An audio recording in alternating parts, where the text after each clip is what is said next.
नमस्कार, आप देख रहे हैं पारदर्शिता न्यूज़ और मैं हूं आपके साथ देव चौहान। आज हमारे स्टूडियो में खास मेहमान मौजूद है भीम सिंह चौहान, जो एक मल्टी टैलेंटेड व्यक्ति हैं। वर्तमान समय में कालसी ब्लॉक में ज्येष्ठ प्रमुख हैं और इससे पहले ये कई क्षेत्रों में काम कर चुके हैं। सबसे पहले ये एक पत्रकार रहे 2000 में, सन 2000 में तब ये पत्रकार रहे जब जौनसार बावर में मात्र एक एनडी जोशी जी पत्रकार हुआ करते थे और उसके बाद उन्होंने अपनी पत्रकारिता शुरू करी और पत्रकारिता के माध्यम से जौनसार बावर की समस्याओं को इन्होंने प्रदेश के सामने रखा।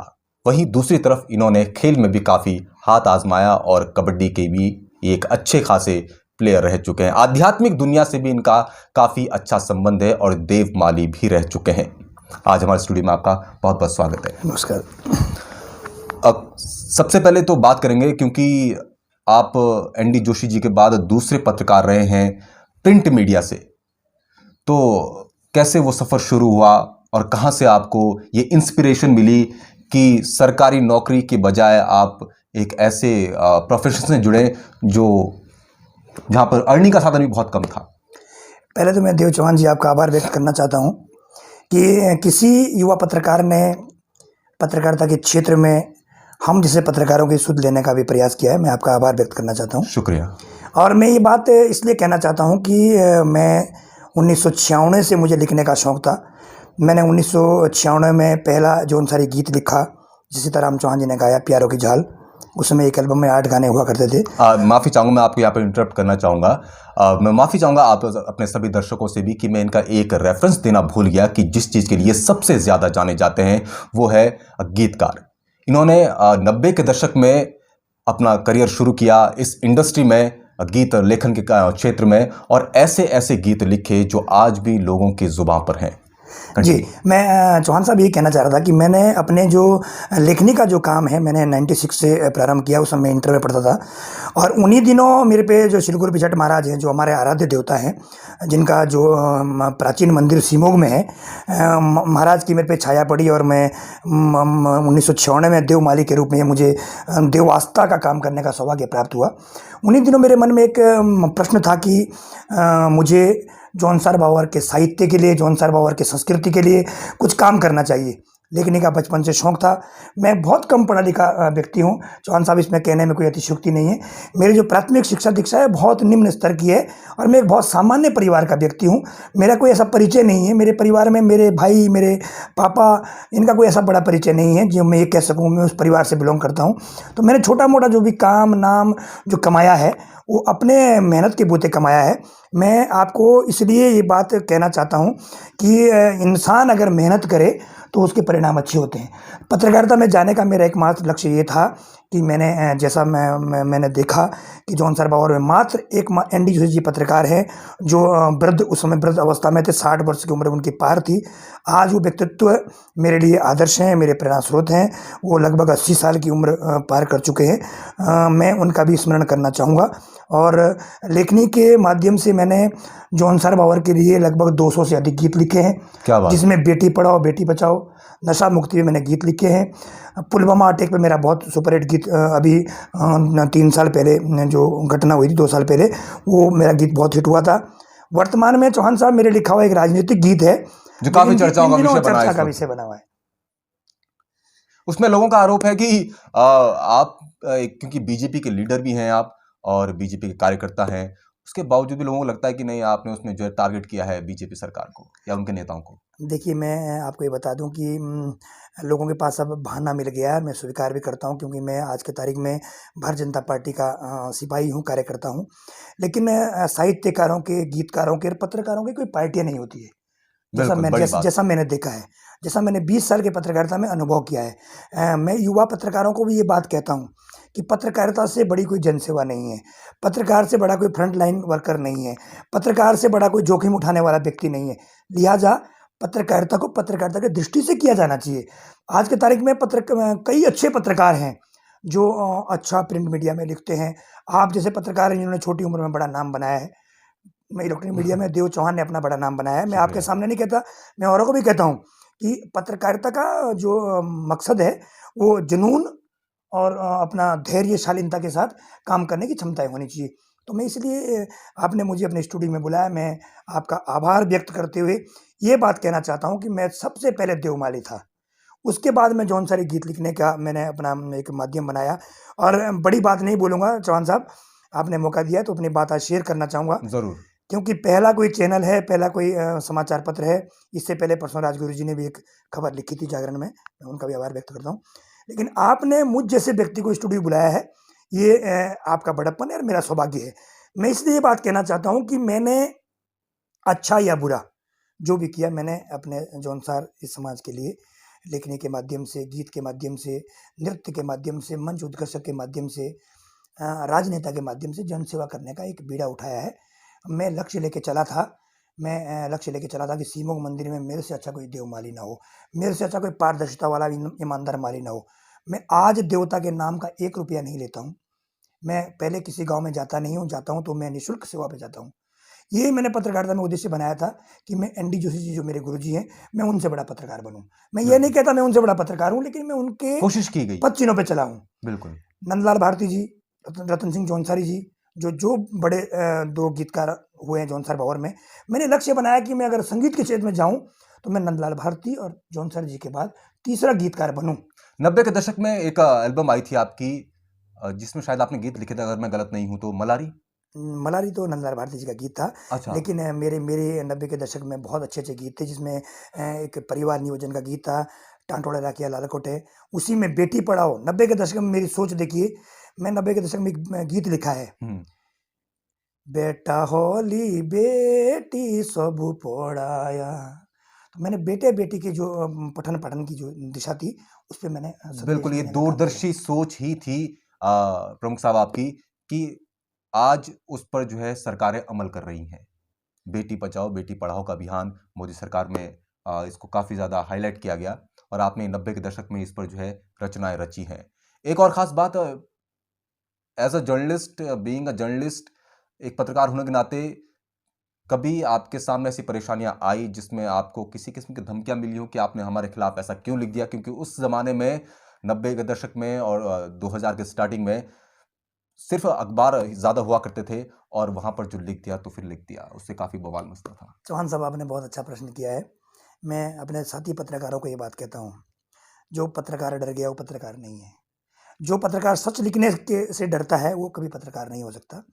मेरे साथ बहुत बड़ा हादसा हुआ था, उसके तमाम पत्रकार लोग गवाह है। मैं किसी राजनेता का नाम नहीं लेना चाहूँगा। धमकियाँ इतनी मिली कि मैं उसका वर्णन भी नहीं करना चाहूँगा, लेकिन मैं इतना कहना चाहूँगा, शब्दों का उल्लेख तो कर मैं दीजिए, इतना कम से कहना कम कि मैं क्या इतना शब्द कह थे मैं वो? मैं इतना कहना चाहूँगा कि उसके बाद पूरे प्रदेश में उस नेताजी को, उन माननीय जी को प्रदेश में 3 महीने तक प्रतिबंध लगा दिया गया था उनकी खबरों पर। उनका बहिष्कार किया था। पत्रकारों ने विकास नगर में जन आंदोलन 3 दिन तक धरना प्रदर्शन किया। उस बात को लेकर कंप्लीटली तत्कालीन मुख्यमंत्री एनडी तिवारी जी के सामने प्रेस क्लब में क्षमा याचना की गई थी, नेता के द्वारा? मुझसे, हाँ। और पूरे पत्रकारों ने वो लड़ाई लड़ी थी। क्या बात! और मैंने जो चीज़ लिखी थी वो सच्चाई थी। मैं फिर दोबारा नाम नहीं लूँगा, लेकिन किसी भी मंत्री के, किसी भी विधायक के, किसी भी जिला पंचायत अध्यक्ष के, किसी भी ब्लॉक प्रमुख के बगीचों के लिए अगर पेयजल लाइनें करोड़ों रुपए की बनेगी तो गलत है। और उसी के नाक के नीचे एक गाँव बूंद-बूंद पानी के लिए तरस रहा है। और जैसे मैं उदाहरण दूँगा कि अगर डिमऊ गाँव में मेरे बगीचे के लिए 1 करोड़ रुपए की पेयजल लाइन बनेगी और डिमऊ गाँव बूंद-बूंद पानी के लिए तरसेगा तो गलत है। बिल्कुल। तो मैं तमाम वो चीज़ें लिखी थी, चाहे तत्कालीन उसमें खाद्यान्न के प्रकरण थे, जल निगम, जल संस्थान संबंधी योजनाएँ थी, अपना पीडब्ल्यूडी के संबंधित बहुत ज़्यादा काम थे। तो लिखा, निर्भीक होके लिखा। उसका प्रतिफल ये वो रहा कि मैंने बहुत जल्दी आपकी तरह पत्रकारिता में अच्छा नाम बनाया। बिल्कुल। यहाँ पर एक और ख़ास बात है कि इतिहास गवाह रहा है कि जब भी एक पत्रकार ने पत्रकारिता को छोड़ने की कोशिश की है या छोड़ दी है, तो उसके बाद वो एक राजनेता ही बना है। ऐसे बहुत से उदाहरण हमारे देश में मौजूद है, जो आज सेंट्रल लेवल में मिनिस्टर बन के बैठे हैं, और आपने पत्रकारिता छोड़ दी तो आप 5 साल के लिए ब्लॉक में ज्येष्ठ प्रमुख बन गए, कालसी ब्लॉक में। अब आगे का क्या वो है कि नेक्स्ट टाइम वापस इस क्षेत्र में आना है, या फिर पॉलिटिक्स में ही अपना करियर को और तराशना है? देखिए चौहान साहब, आप बहुत अच्छे प्रश्न करते हैं। मैंने पहले भी कहा, मेरे दृष्टि में देव चौहान छोटी उम्र का बड़ा पत्रकार है। सामने नहीं कह रहा हूँ, और जगह मैंने बात कही है। जी, जी। मैंने भी ये देखा भी है, सुना भी है और इतिहास वास्तव में गवाह भी है कि जो बड़े जर्नलिस्ट हुए हैं वो राजनीति की तरफ जाते हैं। मैं ना जर्नलिस्ट बड़ा था, ना नेता बड़ा हूँ। मैं जर्नलिस्ट भी छोटा था और नेता भी छोटा ही बना हूँ। इस लाइन में आने के लिए मैं श्रद्धेय मुन्ना सिंह चौहान जी का आभार व्यक्त करना चाहूँगा, जिन्होंने मुझ जैसे छोटे व्यक्ति पर विश्वास व्यक्त किया है। मेरा पहला चुनाव है, मैं डिमोह क्षेत्र पंचायत से बीडीसी मेंबर का चुनाव लड़ा हूँ और मैं पहली मर्तबा मेंबर बना हूँ और माननीय मुन्ना सिंह चौहान जी ने, श्रीमती मधु चौहान जी ने मुझ पर इतना बड़ा विश्वास किया है। मैं उनका आभार व्यक्त करना चाहता हूँ, भारतीय जनता पार्टी का आभार व्यक्त करना चाहता हूँ, भारतीय जनता पार्टी के शीर्ष नेतृत्व का आभार व्यक्त करना चाहता हूँ, जिन्होंने मुझ जैसे व्यक्ति को जेश प्रमुख की कुर्सी दी है। रही बात राजनीति को करियर बनाना, राजनीति में टिका रहना, ये तो समय बताएगा। लेकिन मैं पत्रकारिता को तिलांजलि नहीं देना चाहता हूँ। मैं आज भी अपने आप को पत्रकार मानता हूँ और मैं दैनिक जागरण का आभार व्यक्त करना चाहता हूँ कि मैंने जब चुनाव लड़ने के लिए नॉमिनेशन फाइल किया था, मैंने उस समय विधिवत इस्तीफा दिया था, लेकिन मेरे संपादक महोदय ने इस्तीफा स्वीकार नहीं किया है। मुझे अवैतनिक कर दिया है, मुझे वेतन नहीं मिलता है। क्या बात। लेकिन मुझे मेरे संपादक जी ने ये दरवाजे खुले रखे हैं। बिल्कुल विश्वास व्यक्त किया है कि हमने आपको नेता बनाया है। आप पत्रकार ना होते तो आप नेता भी ना होते, तो आप 5 साल बाद वापस जागरण की सेवा में आ सकते हैं। तो मैं पत्रकारिता में तो जाऊँगा ही जाऊँगा। ये तो मेरा आपसे वचन है कि मैं पत्रकारिता में जाऊँगा और पत्रकारिता मेरा जुनून है, लिखना मेरा धर्म है, बोलना मेरा कर्तव्य है।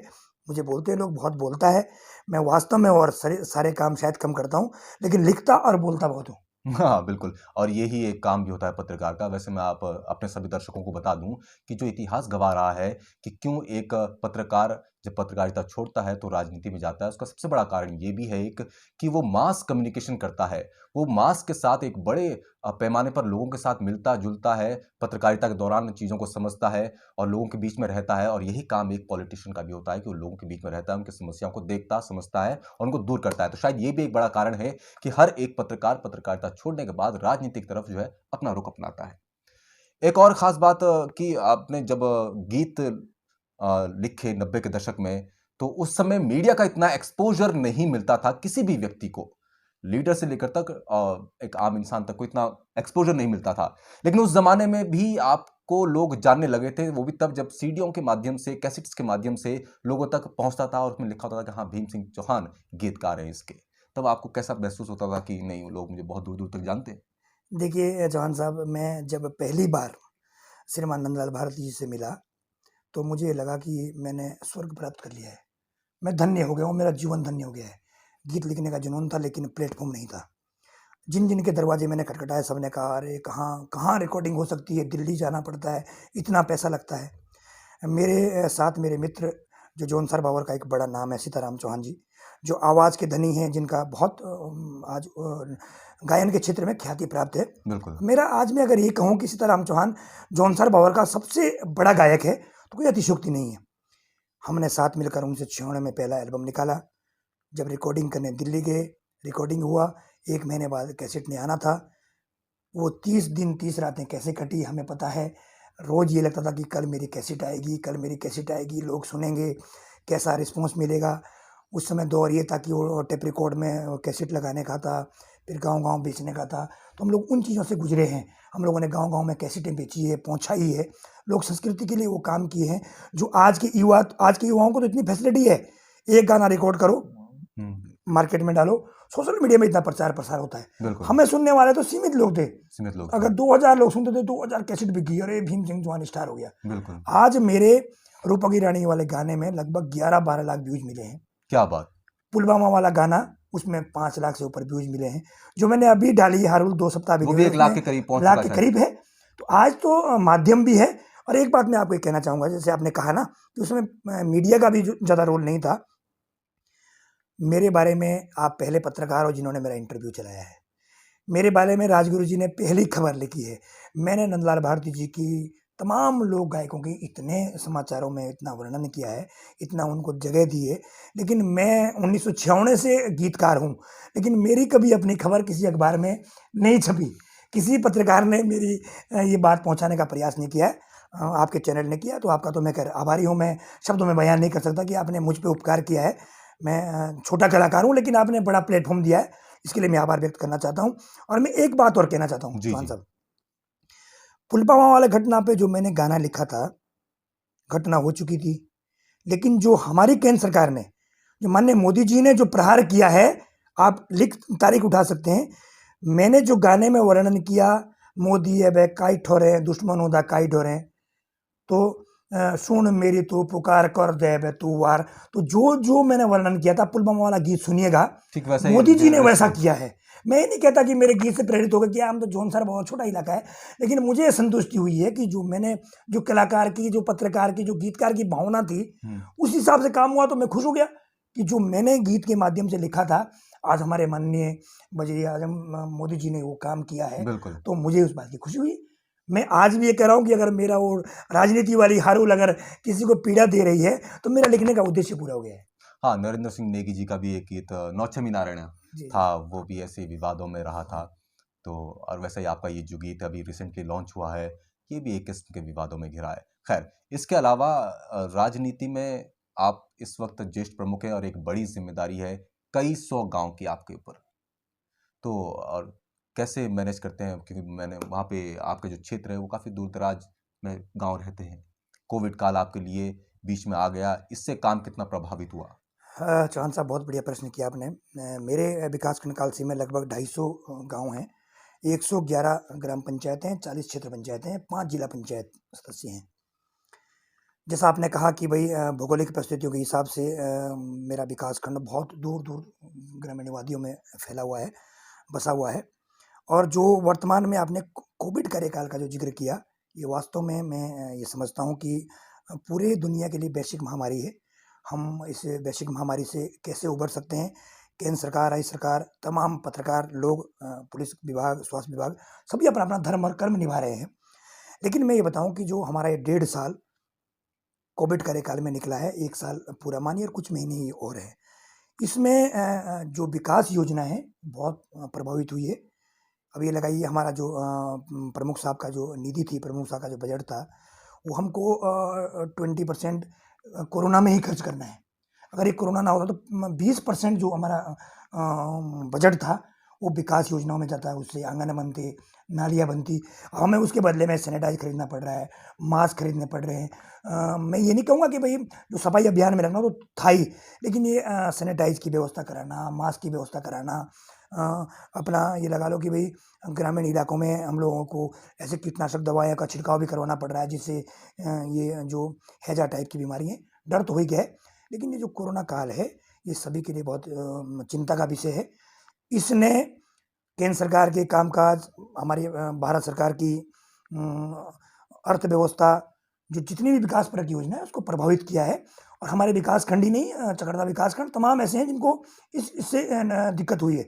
उसके बाद भी हम लोग निरंतर, देव जी आप तो फील्ड में दिखते हैं, मैं अपने विकासखंड की बात करूं, हमारे ब्लॉक प्रमुख मनोहर सिंह चौहान जी, कनिष्ठ प्रमुख रितेश ससवाल जी, हम लोग निरंतर लोगों की सेवा में, दवा पहुंचाने का, ऑक्सीजन सिलेंडर व्यवस्था कराने का, खाद्यान्न पहुंचाने का, टीकाकरण की व्यवस्था है, ये तमाम चीज़ों में हम लोग दिन रात लगे हैं। हम चाहते हैं हमारे विकासखंड का कोई आदमी परेशान ना हो, उसे दिक्कत ना हो। हम लोगों ने ये काफ़ी चीज़ें करी है, और हम लोगों ने मैं इसके लिए अपना जिलाधिकारी महोदय का भी आभार व्यक्त करता हूँ। उनका हमें बहुत सहयोग प्राप्त है, श्रीमती मधु चौहान जी का हमें बहुत सहयोग प्राप्त है, सीएमओ साहब का सहयोग प्राप्त है। हम लोग अगर ये बोलते हैं कि हमको इतनी दवा की आवश्यकता है, तो सीएमओ साहब उसको 1 दिन में उपलब्ध कराते हैं। तो इसके लिए ये आपका अच्छा प्रश्न है। अभी 30 बेड उपलब्ध हुए कालसी ब्लॉक में, जी, तो उससे कितना बेनिफिट, कितनी राहत मिली है लोगों को, क्षेत्र के लोगों को? मैं प्रदेश सरकार का आभार व्यक्त करता हूँ, गणेश जोशी जी का विशेष तौर पर, जो हमारे जिले के कोविड प्रभारी मंत्री हैं, और श्रीमती मधु चौहान जी का। मधु चौहान जी ने और गणेश जोशी जी ने हमको 30 बेड उपलब्ध कराए हैं। उससे ये लगाइए कि हम लोग 30 मरीज जो ऐसे हैं जो हमको तुरंत रेफर कराने पड़ते थे, वो उनको हम कालसी में सेवाएं दे पा रहे हैं। आज हमारे पास ऑक्सीजन सिलेंडर की पर्याप्त व्यवस्था है, ऑक्सीमीटर की व्यवस्था हम लोगों ने करा दी है। जो ऑक्सीजन बेड, जो सुलभ व्यवस्था वाले बेड हैं, उस पर अभी भी 7-8 लोग सेवाएं ले रहे हैं, कुछ ठीक होकर घर चले गए हैं। तो हमारा कहने का मतलब ये है कि जो विकासखंड कालसी का प्राथमिक स्वास्थ्य केंद्र है, उसके लिए माननीय मधु चौहान जी ने, गणेश जोशी जी ने हमको आश्वस्त किया है कि इसको सीएससी में तब्दील करेंगे, और तत्काल एक गैस प्लांट भी लगाया जाएगा, ऑक्सीजन प्लांट लगाया जाएगा, जिससे वो सेवाएं मिलती रहेगी। बाकी आप तो रोजाना विकासखंड कालसी की तरफ आते हैं, आप देख भी रहे हैं हमारी कार्यशैली क्या है, हम लोग कितना लोगों के लिए कर पाते हैं। प्रयास जारी है कि अच्छा करें, बाकी तो फिर ईश्वर आदि बातें हैं। हरिपुर में शमशान घाट है और इस वक्त मैक्सिमम जौनसार के जो लोग हैं वहाँ पर आते हैं और वहाँ पे दाह संस्कार करते हैं। आपको क्या लगता है कि वहाँ पर चीज़ों को कितना और बेहतर बनाया जा सकता है? आध्यात्मिक दृष्टि से भी उस नदी का काफ़ी महत्व है। कुछ बेहतर हो सकता है वहाँ पे? देखिए चौहान साहब, आपने बहुत अच्छा प्रश्न किया। हम लोग ये माने कि हरिद्वार और हरिपुर में कोई अंतर नहीं हुआ करता था। जैसा लोग कहते हैं कि जब कुलिन देश की राजधानी कालसी हुआ करती थी, जब हम लोग कुलिन देश के अंग थे और हम लोग उसका मुख्यालय हमारे विकासखंड कालसी में था। अशोक का 7वां शिलालेख कालसी में है। इतिहास के पन्ने गवाह है। महाभारत काल का रणथंभा, जहाँ महाभारत काल का विराम हुआ था, वो कालसी में है। जगत ग्राम बड़वाला बिल्कुल यमुना नदी से लगता हुआ है। उस नदी का अपना एक अलग स्थान है। लेकिन आज तक किसी ने भी उस नदी के बारे में जानने और उसको ठीक करने की सुध नहीं ली। उसके लिए मैं पुनः फिर लोग फिर कहते हैं कि ये राजनीतिक बात करते हैं। मैं एज ए पत्रकार भी, एज ए साहित्यकार भी यही बात बोलता, जो काम जिस नेता ने अच्छे किए उसको उसका श्रेय मिलना चाहिए। मधु चौहान जी ने उस घाट पर सुलभ शौचालय बनाने की व्यवस्था करी। जो हमारी मातृशक्ति वहाँ पर स्नान करने आती थी, उनको वस्त्र बदलने में, स्नान करने के बाद बैठने में जो दिक्कत हो रही थी, उसको उन्होंने दूर करने का प्रयास किया। एक 7 कक्षों का जो अपना स्नान गृह हो हरिपुर में बन गया है। मधु चौहान जी ने हमको आश्वस्त किया है कि हरिपुर घाट का विकास किया जाएगा, प्रयासरत हैं। उन्होंने सतपाल महाराज जी से भी वार्ता करी है। उन्हें जिलाधिकारी से भी कहा है कि उसको जो जिला योजना की इस बार की कार्य योजना है उसमें शामिल करें। तो हरिपुर अपने आप में एक बड़ा धाम है। हरिपुर का विकास आध्यात्मिक दृष्टि से बिल्कुल होना चाहिए। हम उसके लिए प्रयासरत भी हैं और मैं मीडिया के लोगों से भी आग्रह करता हूं कि आपका सहयोग भी प्रार्थनीय है और उस नदी का, उस धाम का अपना एक अलग स्थान है, उसको वो स्थान मिलना भी चाहिए। बिल्कुल कई कई मुद्दों पर आपसे बात हुई, कला के क्षेत्र में बात हुई, पत्रकारिता के क्षेत्र में बात हुई आपसे, थोड़ी बहुत बात आपसे राजनीति की कर लेते हैं। जी। ये पिछले काफ़ी लंबे समय से चल रहा है कि चकराता में ब्लॉक रिजर्व्ड है प्रीतम सिंह जी के कार्यकर्ताओं का और नीचे रिजर्व्ड है मुन्ना सिंह जी के कार्यकर्ताओं का। कब बदलेगी ये समीकरण, कब बदलेंगे? कभी ऐसा भी होगा कि बदलाव होगा इनमें या हमेशा के लिए ऐसे रहेंगे? देव चौहान जी, मैं आपको एक बात अपनी कहना चाहता हूँ। कालसी ब्लॉक जो कहते हैं कि मुन्ना सिंह चौहान जी का कालसी ब्लॉक है, मैं इसको नहीं मानता। मुन्ना सिंह चौहान जी एक ऐसे नेता है जिन्होंने विकासखंड कालसी में ब्लॉक प्रमुख बनने के बाद दोबारा अपने परिवार को रिपीट नहीं किया है। कड़वी बात कहना चाहूँगा, बुरी लगे तो उसमें कोई जवाब भी देने के लिए भी तैयार हूँ। विकासखंड कालसी और विकासखंड चकराता में बहुत अंतर है। माननीय मुन्ना सिंह चौहान जी 88 के दौर में ब्लॉक प्रमुख बने थे। उसके बाद बोर्ड वहाँ लगा हुआ, आज मैं भी जिस प्रमुख की कुर्सी में हूँ। मुन्ना सिंह चौहान जी के परिवार का देविका जी को छोड़ के वो उनकी सतियों की ध्यान टूटी थी, जौनसारी में जो उनकी ध्यान थी, वो उनके यहाँ की नहीं थी। जब एक लड़की थी रिटायरमेंट के बाद, पहले राजपत्रित अधिकारी थी जौनसर बाबर की, योग्यता के अनुसार उनको बनाया गया। लेकिन चकराता में तो हम ये लोग कह सकते हैं कि चकराता में तो प्रीतम सिंह जी खुद प्रमुख रहे, उसके बाद उनके 3 टर्म उनके भाई प्रमुख रहते हैं, ठीक है। तो ये कह सकते हैं कि चकराता विकास खंड प्रीतम सिंह जी का गृह ब्लॉक है, उनका परिवार का ब्लॉक है। लेकिन मुन्ना सिंह जी पे आरोप नहीं लगा सकते। हाँ, मुन्ना सिंह चौहान जी का इंटरफेयर रहता है, लेकिन मुन्ना सिंह चौहान जी का इंटरफेयर भी हम इसलिए नहीं कहेंगे। चौहान जी भाजपा में भी रहे हैं, उजपा में भी रहे हैं, चौहान जी समाजवादी पार्टी में भी रहे हैं। तो उन दिनों उन पार्टियों के भी तो ब्लॉक प्रमुख बने हैं, कोई मुन्ना सिंह चौहान का तो नहीं बना है। आज मुन्ना सिंह चौहान जी का ब्लॉक प्रमुख थोड़ी कालसी में भाजपा के ब्लॉक प्रमुख है, वो तो विकास नगर के विधायक हैं। माननीय मुन्ना सिंह चौहान जी विकास नगर के विधायक हैं और हम लोग भाजपा के ब्लॉक प्रमुख हैं। हमारी नेता मधु चौहान जी है, आप भाजपा को जो सपोर्ट करते हैं? बिल्कुल बिल्कुल, जिला पंचायत की अध्यक्ष है, हमारी नेत्री है, हम सभी की नेत्री है। तो मैं इस बात को, इस प्रश्न को यहाँ खंडित करना चाहता हूँ कि विकासखंड कालसी मुन्ना सिंह चौहान जी ने जो योग्य लोग थे, मैं तो नाम गिनवाना चाहता हूँ। मुन्ना सिंह चौहान जी ने स्वराज सिंह चौहान जी को मौका दिया, जो अपने आप में युवाओं के लिए एक प्रेरणा स्रोत है, वो एक क्रीम है। उन्होंने कनिष्ठ प्रमुख होने का महत्व बता दिया है कि कनिष्ठ प्रमुख सबसे छोटा प्रमुख, और उन्होंने अपने कार्यकाल में कनिष्ठ प्रमुख ने विकासखंड के स्तर को जो राजनीति के लिहाज से ऊपर ले गए। लोगों को ये भी पता लगा कनिष्ठ प्रमुख के ये अधिकार भी होते हैं। हम आज भी उनसे कई चीज़ें पूछते हैं। तो ऐसे भजन सिंह जी को मौका मिला, भगवान सिंह जी अनुसूचित जाति के लोग हैं, उनको मौका मिला। मटोर सिंह जी, मैं कहना चाहूँगा मटोर सिंह जी के बारे में, उनके जगह कोई और व्यक्ति होता तो आज भीख मांग रहा होता। अपंग व्यक्ति है, दिव्यांग व्यक्ति है, दोनों पाँव उनके ढंग से काम नहीं करते हैं।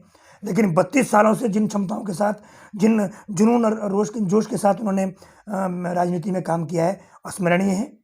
मुन्ना सिंह चौहान जी ने उनको, भाजपा ने उनको, मधु चौहान जी ने उनको, अपने प्रदेश अध्यक्ष जी ने, जिलाध्यक्ष जी ने माननीय बटोर सिंह जी को ब्लॉक की कमान दी है। भारतीय जनता पार्टी में ये नहीं है कि कौन क्या देगा, बाकायदा पैनल पे हम लोगों को लड़ाया गया है, बाकायदा प्रदेश कार्यालय से हमारे नामों की सूची जारी हुई है कि आप प्रमुख हैं, आप जेस प्रमुख हैं, आप खनिज प्रमुख हैं।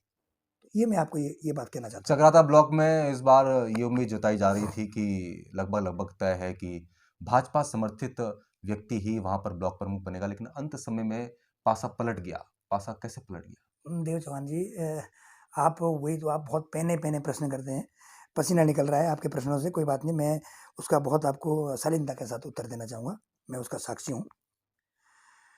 विकास खंड चक्राता में ब्लॉक प्रमुख भाजपा की है।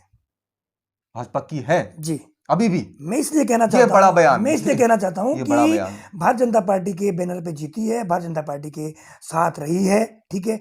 जब किसी व्यक्ति को या किसी व्यक्तित्व को आप दबाव करके, जोर जबरदस्ती करके या कुछ ऐसे तरीके से ले जाओगे, ठीक है, तो वो जीत नहीं है। हमने प्रीतम सिंह जी को मात दी है।